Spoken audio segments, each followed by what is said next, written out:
SnowRunner Mudrunner 2 already came up a few time ago, but the other day I received the original Mudrunner, a 2017 off-road game which is the sequel of Spin Tyres, which was born in 2014 thanks to Kickstarter. As I told you before, it isn't a racing game, even if you have to complete some challenge in less time as possible. But it's an off-road game, and in this video I try to evaluate it after the game updates and see if it's a fuel simulation or just a failed attempt to simulate off-road cars and tracks. Ready?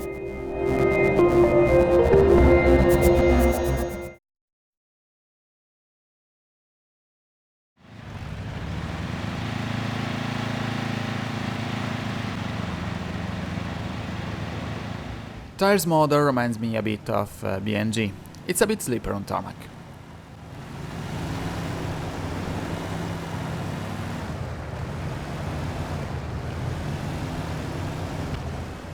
Tyres deformation is present, but you can't adjust the pressure. But according to the fact you can see tyres are generally deflated for off-roading, you can assume it's present. You can't change the tyres compound neither. But each vehicle has its own type of tire tread, which has different level of grip according to the surface you are driving on. Of course, big and wider tires have better grip, especially on mud and while crossing rivers and lakes. Tires temperature isn't a variable, even if on off-roading it isn't so relevant like track-focused cars. Anyway, in terms of feeling a car lose grip and slide in a realistic way, and considering Tyres model represent a very important part in car physics, we can start understanding we are in front of a real simulator.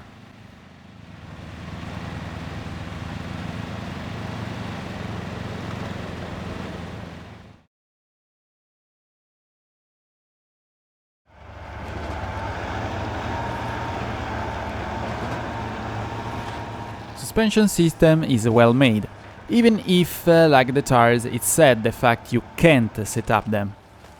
The default setting for all vehicles is very soft, ideal for off-roading, and it shows the good animation in all its glory, especially on tracks with more than just 4 wheels. A customizable suspension system would have been great, especially on the ride height. In that way it will be possible to cross rivers without dangers.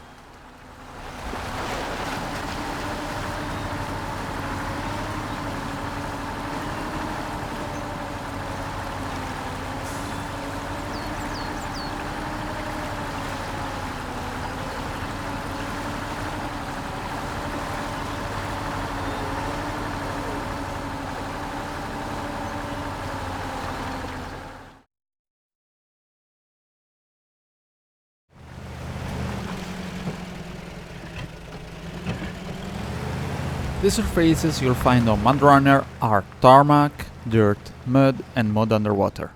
The other day I read this sentence in a book. Masterpieces stand out for their details. And Mudrunner sometimes amazed me for the little details like the animations of water and liquids, and the traces of my vehicle on the water.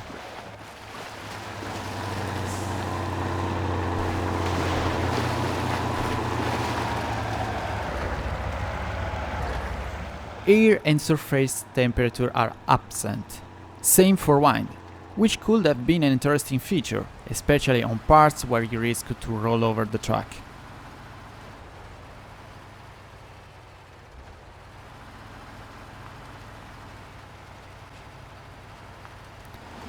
Gravity is well simulated in terms of car reaction.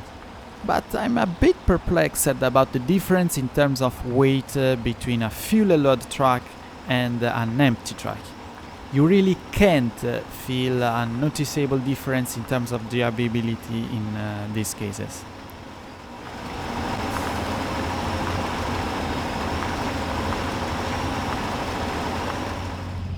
Weather is limited to day-night cycle and in some cases even to fog. But there is no rain.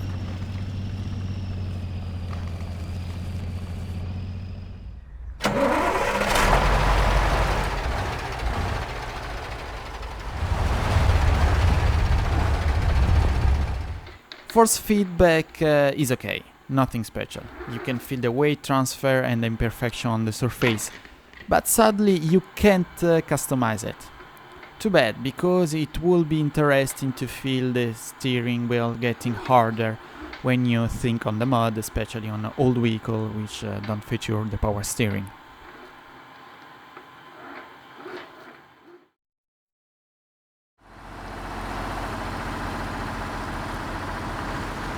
I think it's useless to talk about aerodynamics.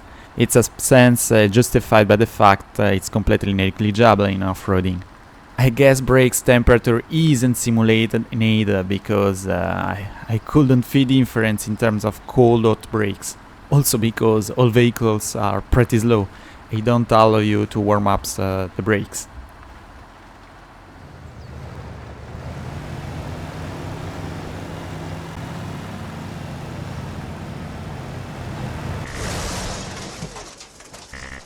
Visual damages is present, but quite limited. Deformation isn't so great, even for 2017 standards. But mechanical damages are good. You can damage suspension, engine, and the transmission if you don't use the clutch while shifting, and they have an impact on the performances. Engine temperature is present, even if I never managed to overheat the engine during my test.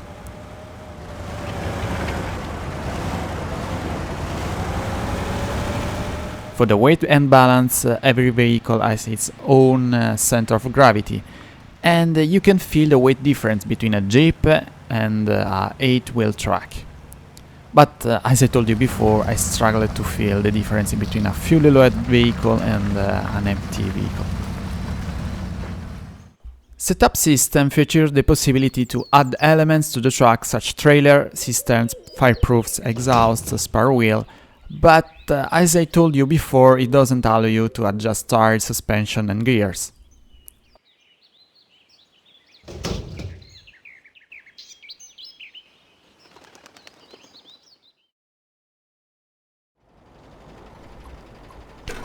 You have the possibility to refuel or charge your vehicle with logs and liquids.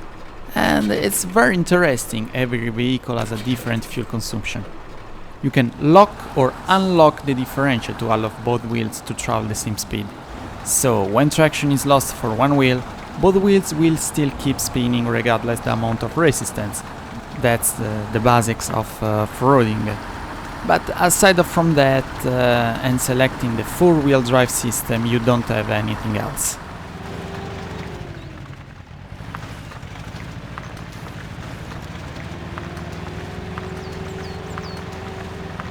Some cars feature also a winch. In that way you can escape from difficult situations.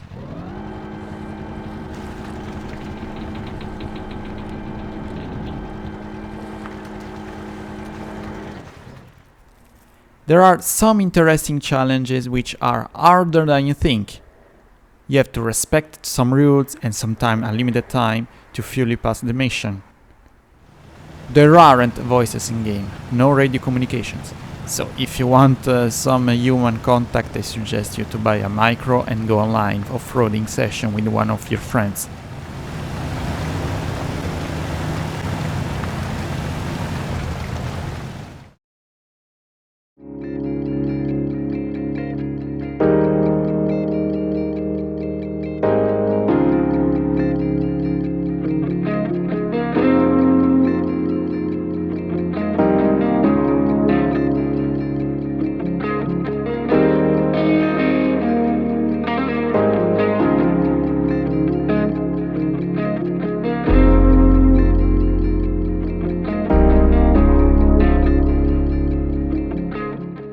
Mudrunner is a field simulation, but with some luck.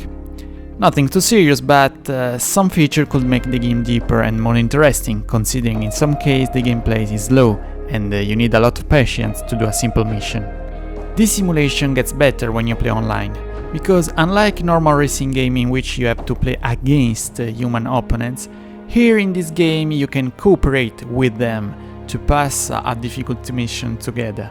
So, does it worth the money? Yes, but not if you are a casual gamer. I think you should be passionate to fully enjoy this great simulation.